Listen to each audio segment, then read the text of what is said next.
Halo guys, balik lagi bersama gue di Isaka Channel.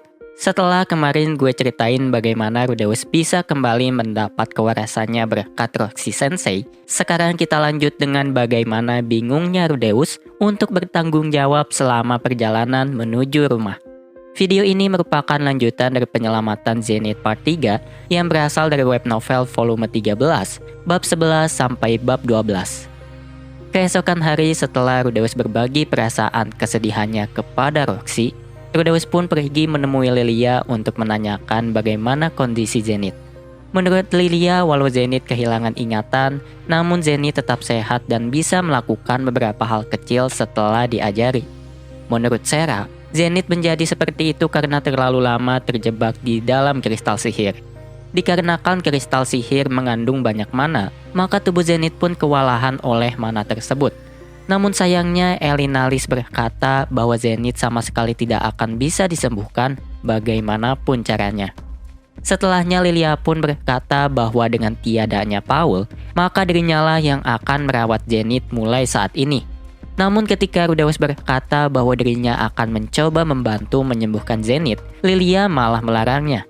Lilia tahu bahwa hal tersebut merupakan hal yang sangat sulit. Belum lagi dengan kondisi Rudeus yang baru saja bangkit dalam keterpurukannya. Dan ketika Rudeus bertanya apa yang harus dilakukannya, Lilia pun berkata bahwa langkah pertama yang harus dilakukan Rudeus adalah mengabari Non tentang kematian Paul. Singkat cerita, Rudeus pun mengumpulkan yang lainnya untuk berdiskusi untuk yang terakhir kalinya. Inti dari diskusi tersebut adalah mengenai Rudeus yang berencana untuk pulang melalui metode khusus. Mereka akan membeli sebuah kereta karavan yang ditarik oleh seekor monster armadillo. Rencananya Rudeus akan membuang karavan dan armadillo tersebut ketika sampai di reruntuhan teleportasi. Selain itu, mereka pun membagikan harta jarahan yang mereka dapat dari dungeon tempat Zenith terjebak. Waktu itu Rudeus menjadi orang yang paling banyak mendapat bagian. Pertama, bagian Paul diwariskan kepada Rudeus. Dan setelahnya Sarah, Vera, dan Talhan memberi setengah bagiannya kepada Rudeus. Selain itu Lilia pun memberikan semua bagiannya. Karena terdiri dari petualang tangguh, maka perjalanan pulang pun berjalan dengan lancar.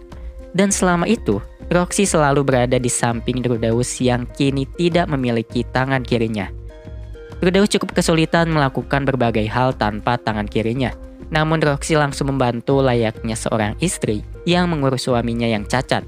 Dan karena itu lambat laun Rudeus pun akan tersadar bahwa nampaknya Roxy menyukai dirinya. Hingga di suatu malam, Rudeus pun mendapat giliran jaga bersama dengan Roxy. Waktu itu Rudeus dan Roxy duduk bersebelahan dengan pundak yang saling menempel layaknya seorang pasangan kekasih. Walau Rudeus tahu bahwa Roxy sudah terang-terangan menyatakan perasaannya, namun Rudeus memutuskan untuk menyudahi hubungan tersebut. Tentu alasannya sangat sederhana, yaitu karena Rudeus telah berselingkuh dan melanggar janjinya dengan Sylvie. Namun Rudeus masih saja ragu, karena bagaimanapun juga Roxy adalah orang paling berjasa di dalam hidupnya. Bila Sylvie telah menyembuhkan masalah impotensi yang telah dideritanya selama 3 tahun, maka Roxy adalah orang yang telah membimbing jalan kehidupannya hingga saat ini. Tentu Rudeus sadar bahwa dirinya tidak bisa membalas semua kebaikan tersebut. Dirinya pun sadar bahwa dirinya mencintai Roxy. Namun sekali lagi Rudeus teringat dengan janjinya kepada Sylvie. Dan karenanya, Rudeus pun memberanikan diri menolak perasaan Roxy dengan berkata bahwa dirinya ingin Roxy berhenti berperilaku seperti kekasihnya. Walau cukup tersentak dengan pernyataan tersebut, namun Roxy malah berkata bahwa dirinya lah yang salah. Roxy menyebut dirinya sebagai seorang wanita yang mengambil keuntungan di saat Rudeus sedang terpuruk. Selain itu, Roxy juga menambahkan bahwa dirinya tidak akan pernah memaksa untuk masuk ke dalam kehidupan Rudeus. Dirinya hanya ingin menjadi pengganti tangan kiri Rudeus selama perjalanan pulang. Dan begitu Rudeus telah sampai rumah, maka dirinya akan pergi. Mendengar hal tersebut, lantas Rudeus pun meminta Roxy untuk mengatakan keinginannya sebagai balas budi. Namun Roxy tidak menjawab secara langsung dan berkata bahwa dirinya telah jatuh cinta pada pandangan pertama.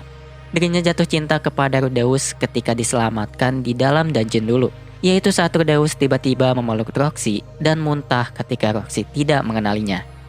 Tentu Roxy jatuh cinta kepada seorang pria yang telah menyelamatkannya. Karena bagaimanapun juga waktu itu dirinya sudah menyerah untuk bertahan hidup. Dan begitu diselamatkan, Roxy selalu mencoba mendekati Rudeus hingga akhirnya dirinya mendapat fakta bahwa Rudeus telah menikah.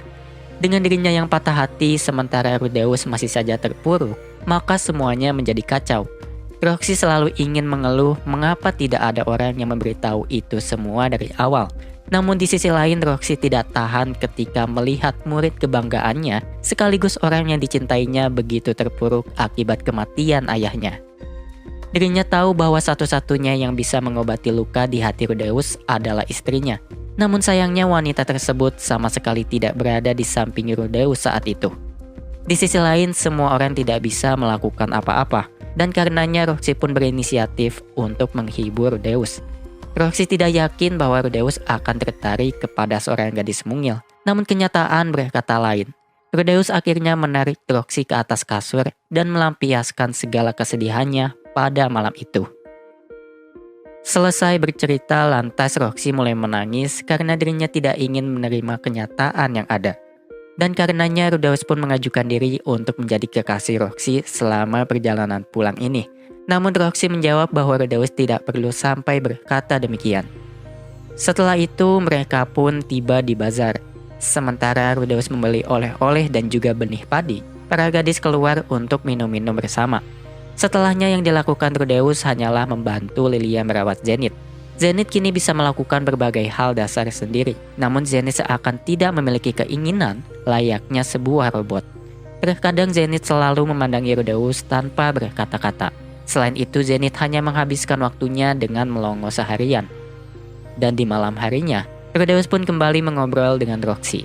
Waktu itu Roxy bercerita bahwa dirinya telah mengatakan semuanya kepada Elinalis. Dan Elinalis pun hanya berkata bahwa dirinya ingin memperjuangkan cinta Roxy tetapi tidak ingin merusak rumah tangga cucunya. Dan di akhir pembicaraan yang cukup canggung tersebut, entah mengapa Roxy memukuli dada Rudeus dengan lemah sebelum pergi. Singkat cerita, begitu mereka sampai di dekat reruntuhan teleportasi, Rudeus pun meminta semua orang menggunakan penutup mata hingga akhirnya berteleportasi. Tentu semua orang terkejut dengan hal tersebut, karena bagaimanapun juga mereka tiba-tiba berpindah dari sebuah gurun pasir ke tengah-tengah hutan. Dan mengesampingkan hal tersebut, Rudeus pun akhirnya memutuskan untuk membawa Armadillo yang telah menarik kereta semenjak keberangkatan. Pada suatu malam setelah mereka berteleportasi, tiba-tiba Elinalis berkata bahwa dirinya memiliki sesuatu untuk dibicarakan. Waktu itu Elinalis tiba-tiba bertanya apakah Rudeus dan Sylvie merupakan penganut milis.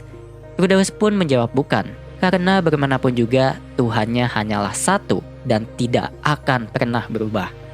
Ajaran milis sendiri memiliki peraturan yang tidak memperbolehkan seseorang berselingkuh atau berpoligami. Dan waktu itu Elinalis berkata bahwa bila Rudeus dapat membagi cintanya kepada dua orang sekaligus, maka hal tersebut bukanlah sebuah ketidaksetiaan. Elinalis mencontohkan kehidupan Paul yang aman-aman saja walau memiliki dua istri. Ketika Rudeus mengingatnya, dirinya merasa apa yang dikatakan Elinalis tidak sepenuhnya salah. Karena bagaimanapun juga, Rudeus sama sekali tidak pernah melihat Zenith menderita kecuali pada awal insiden tersebut. Bahkan yang ada semenjak saat itu, Zenith menjadi lebih dekat dengan Lilia dan memiliki teman dalam urusan memojokkan Paul. Dan tidak lama kemudian, Elinalis pun meminta Rudeus untuk menikahi Roxy. Walau dirinya adalah nenek Sylvie, namun Elinalis juga merupakan sahabat Roxy. Dirinya tidak tega bila harus melihat Roxy bersedih.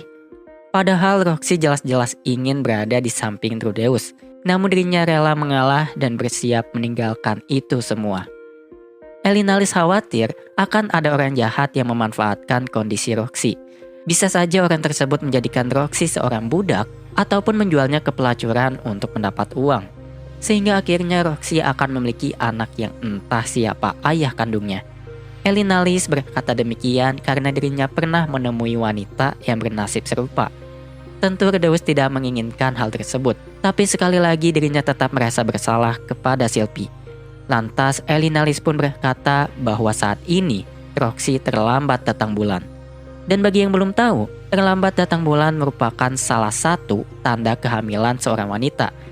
Di sisi lain, Rudeus teringat dengan Roxy yang sebelumnya sempat memukul dadanya dengan lemah. Dan karenanya Rudeus berpikir bahwa hal tersebut merupakan kode dari Roxy. Namun mengesampingkan hal tersebut, lantas Elinalis pun bertanya mengenai apa yang akan dilakukan Rudeus bila Roxy benar-benar hamil. Walau sedikit ragu, namun Rudeus berkata bahwa dirinya akan bertanggung jawab dengan cara menikahinya. Jika Roxy dan Sylvie setuju dengan sistem poligami, maka Rudeus berencana untuk menikahi Roxy. Walau Rudeus mencintai Sylvie, namun dirinya juga mencintai Roxy. Walau terdengar egois, namun Rudeus tidak ingin ada orang lain yang memiliki Roxy. Rudeus tahu itu semua salah, karena bagaimanapun juga kini dirinya hanyalah orang yang brengsek. Padahal dulu dirinya menyebut Paul sebagai orang brengsek, namun kini Rudeus malah menapaki jalan yang sama dengan Paul. Dan tidak lama kemudian Elinalis pun pergi untuk memanggil Roxy. Begitu Roxy datang dengan gugup, Rudeus pun menyatakan semua perasaannya kepada Roxy. Aku menyukai Sensei. Sejak kecil aku selalu menyukai Sensei. Bukan hanya suka, tapi juga menghormatimu. Meskipun Sensei sudah menganggapku sebagai seorang penyihir yang melebihi kemampuanmu, namun itu bukanlah masalah. Karena bagaimanapun juga, Sensei lah yang mengajariku sihir. Dan berkali-kali hidupku terselamatkan berkat sihir ajaran Sensei tersebut. Berkat Sensei lah aku masih bisa mengembuskan nafas hingga detik ini. Mendengar hal tersebut, wajah Roxy pun berubah menjadi merah. Di sisi lain, Rudeus pun memantapkan diri untuk melanjutkan pernyataannya. Rudeus berpikir bahwa Roxy akan benar-benar pergi bila dirinya tidak mengatakan semuanya saat ini. Dan dengan demikian, Rudeus pun berkata, "Nama istriku adalah Sylviette Grerat. Sebelum mendapat nama keluargaku, nama aslinya hanyalah Sylviette." "Roxy, apakah kau juga bersedia mengubah namamu menjadi Roxy Grerat?" Mendengar hal tersebut, Roxy tentu saja terkejut. Namun tidak lama kemudian, Roxy pun berkata bahwa sebaiknya Rudeus mendapatkan izin dari Sylvie terlebih dahulu. Bila Rudeus telah mendapat izin, maka Rudeus boleh melamar Roxy sekali lagi. Walau rasanya seperti ditolak secara halus, namun jawaban tersebut membuat Rudeus merasa tenang. Singkat cerita, Rudeus pun menceritakan semuanya kepada Lilia. Namun Lilia sama sekali tidak mempermasalahkan. Karena bagaimanapun juga, yang menjadi masalah adalah bagaimana Rudeus menceritakan semuanya kepada Sylvie, Norn, dan Aisyah. Walau Rudeus merasa takut, namun dirinya yakin tidak akan menyesal. Namun berbicara kata menyesal, Rudeus menjadi teringat kata-kata Hitogami yang berkata bahwa dirinya akan menyesal bila pergi ke benua Begarito. Memang benar, kini Rudeus memiliki banyak penyesalan, mulai dari kematian Paul, kehilangan tangan kirinya, dan juga cacatnya Zenith. Namun setidaknya karena pengorbanan Paul, kini Rudeus masih bisa bertahan hidup. Selain itu, Zenith pun telah berhasil diselamatkan, dan Roxy juga telah menolongnya sekali lagi. Sehingga Rudeus merasa bahwa dirinya tidak lagi menyesal. Walau dirinya tidak bisa mendapatkan Drinia atau Pursena, tetapi kini dirinya telah berhasil menjemput Zenith dan juga mendapat cinta Roxy. Singkat cerita, selama di perjalanan, armadillo yang dibawa Rudeus terus bertingkah layaknya hewan sekarat yang bisa mati kapan saja. Tentu alasannya karena armadillo tersebut berasal dari tempat beriklim panas, sementara itu wilayah utara merupakan tempat beriklim dingin. Waktu itu Rudeus berpikir bahwa armadillo tersebut berhak memiliki nama sebelum dirinya mati. Dan karenanya Rudeus pun memutuskan untuk memberikannya nama Jiro. Semakin dekat dengan rumahnya, perjalanan pulang Rudeus malah terasa semakin berat. Rudeus terus terpikir mengenai bagaimana caranya menyampaikan semua hal yang terjadi kepada orang di rumah. Dan begitu sampai di kota Saria, tiba-tiba Rudeus berlari meninggalkan yang lain seperti orang panik. Rudeus merasa bahwa ada suatu hal buruk yang terjadi kepada Sylvie. Namun begitu sampai di rumah, entah mengapa Rudeus hanya bisa bergemetar sampai-sampai dirinya tidak bisa membuka pintu rumahnya sendiri. Dan begitu Aisyah membukakan pintu untuknya, lantas Rudeus langsung menanyakan kondisi setiap orang dengan panik. Aisyah sadar bahwa lengan kiri Rudeus telah hilang. Namun Rudeus terus memaksa Aisyah untuk memberitahu kondisi Sylvie. Dan tanpa terasa, tiba-tiba Rudeus sudah jatuh bersujud di lantai ketika Sylvie mendatanginya. Semua yang dilakukan Rudeus dari tadi hanya karena ketakutannya akan penyesalan yang dikatakan Hitogami. Namun begitu mengetahui semuanya baik-baik saja, maka ketakutan tersebut sirna begitu saja. Begitu Sylvie berlutut sembari mengucap selamat atas kepulangan Rudeus, lantas Rudeus pun memeluknya dengan satu tangannya yang tersisa. Banyak sekali hal yang ingin dikatakan oleh Rudeus, namun hal yang terpenting pada saat itu adalah dirinya mengetahui Sylvie baik-baik saja.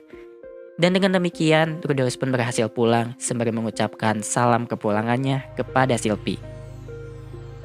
Terima kasih bagi para pendengar dan juga penonton dimanapun kalian berada. Sampai jumpa di video selanjutnya, di mana akan penuh kekacauan saat Rudeus meminta izin untuk mempoligami Sylvie dan Roxy. See you guys!